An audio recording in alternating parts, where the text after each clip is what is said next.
The dark reality behind the fourth largest economy. Video क्यों बना रहे हो आप? बना रहा हूँ दिखाने के लिए प्रशासन को। किसको? देखेगा ना प्रशासन, सरकार देखेगी ना कि इंसान से इस तरह से काम जो है कराया जा रहा है, हैं? आज भी ये देश जो है ऐसी मशीनें नहीं दे पाया सफाई कर्मियों को कि सफाई कर्मी मशीनों से जो है सीवर का जो है सफाई कर सके।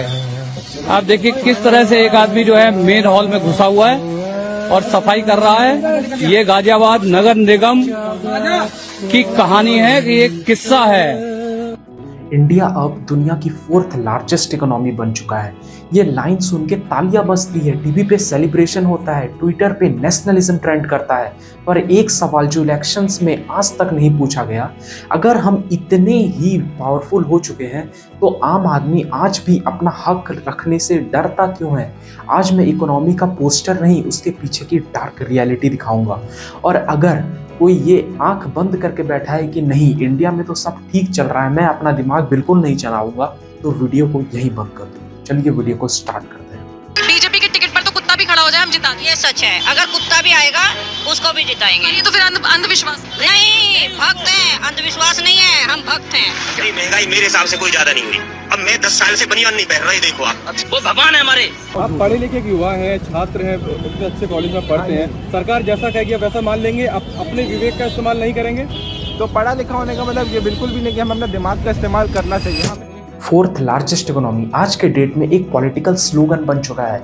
जैसे ही अनएम्प्लॉयमेंट पे सवाल आए, इन्फ्लेशन का सवाल आए, एजुकेशन या हेल्थ केयर का सवाल आए, हमेशा फोर्थ लार्जेस्ट इकोनॉमी नहीं तो धर्म का मुद्दा हमेशा से जिंदाबाद रहा है। और आपकी जानकारी के लिए मैं बता दूं, इंडिया के जो टॉप 1% लोग हैं वो इंडिया का 40% से ज़्यादा वेल्थ होल्ड करते हैं। इंडिया का हेल्थ केयर इतना ख़राब है कि आप सोच तक नहीं सकते। और टीचर्स का ये हाल है।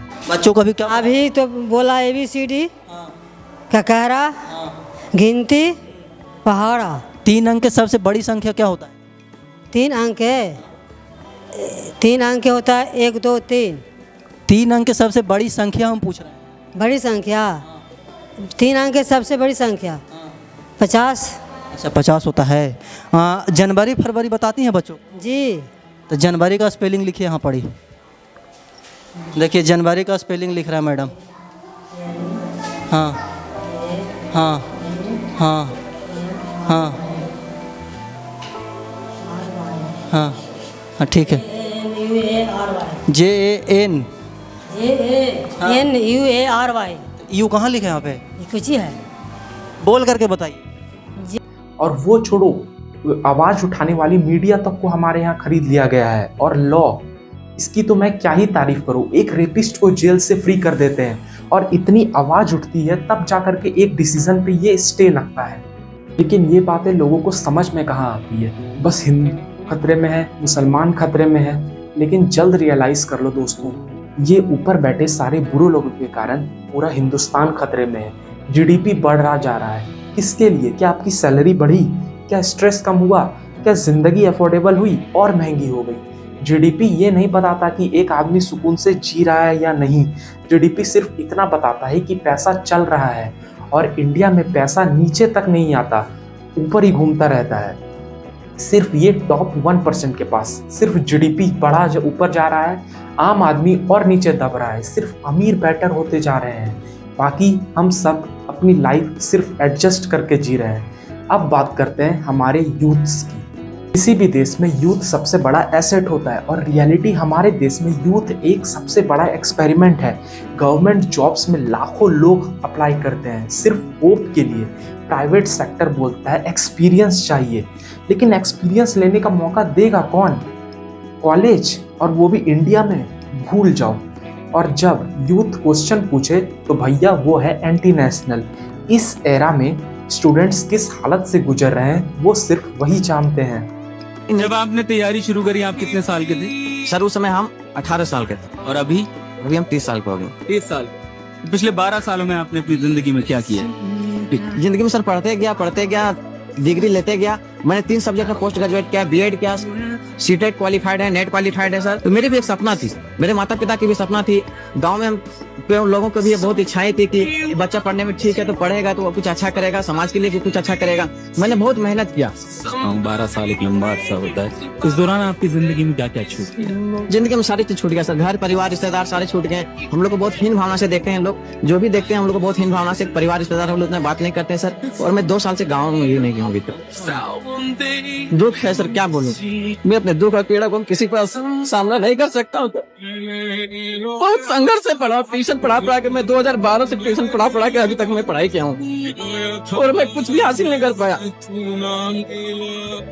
एक देश की असली इकोनॉमी तब दिखती है जब एक नॉर्मल आदमी बीमार पड़ता है। मिडिल क्लास के लिए इलनेस मतलब सेविंग्स खत्म, लोन शुरू, मेंटल ब्रेकडाउन शुरू। एजुकेशन भी सेम है, डिग्री महंगी होती जा रही है पर उसकी वैल्यू और चीप होती जा रही है। मैं खुद एक मिडिल क्लास फैमिली से बिलोंग करता हूँ और मुझे पता है ना भाई मैं क्या क्या चीज़ों से सफ़र करता हूँ, पर ग्रोथ के पोस्टर्स में ये सब नहीं होता। टीवी पे बस चलता है एवरीथिंग इज फाइन, सब चंगा सी। एक अनकंफर्टेबल सच सुनो, अगर इकोनॉमिक पेन को सच में सॉल्व कर दिया गया तो इकोनॉमिक स्लोगन्स का मार्केट ही खत्म हो जाएगा। इसलिए डिबेट्स होती है रिलीजन के बेसिस पे, आइडेंटिटी पे, हिस्ट्री पे, लेकिन कभी भी आपने वेजेस पे, जॉब सिक्योरिटी की, कॉस्ट ऑफ लिविंग की बात होती हुई सुनी है। इकोनॉमिक फ्रस्ट्रेशन को इमोशन से डिस्ट्रैक्ट किया जा सकता है और लोग बोल रहे होते हैं कि वाह हम तो सही में खतरे में हैं, ये है हमारा सेवियर, हम तो सच में खतरे में हैं। सबसे डेंजरस झूठ ये नहीं है कि सब ठीक है, सबसे डेंजरस झूठ ये है कि और पेशेंस रखो, देश ग्रो हो रहा है। और कितना पेशेंस रखें, 4th लार्जेस्ट इकोनॉमी एक अचीवमेंट है, मैं डिनाई बिल्कुल नहीं करता, पर असली देशभक्ति ये पूछना है कि कौन सा इंडिया ग्रो कर रहा है, ऊपर बैठे टॉप 1% या सभी। जो सवाल पूछता है वो दुश्मन नहीं होता, जो प्रॉब्लम्स को छुपाता है वो सबसे बड़ा थ्रेट होता है। अगर ये वीडियो आपको थोड़ा सा अनकंफर्टेबल लगा तो शायद ये ज़रूरी था। मैं इस वीडियो में बस कुछ लोगों की सिचुएशंस की बात की थी, इससे प्लीज़ शेयर करो उन लोगों के साथ जो सिर्फ हेडलाइंस देखकर खुश हो जाते हैं। और प्लीज़ कमेंट करो यार कि ग्रोथ किस लोगों के लिए। तब तक के लिए मिलते हैं एक नए वीडियो में एक नए टॉपिक के साथ। जय हिंद।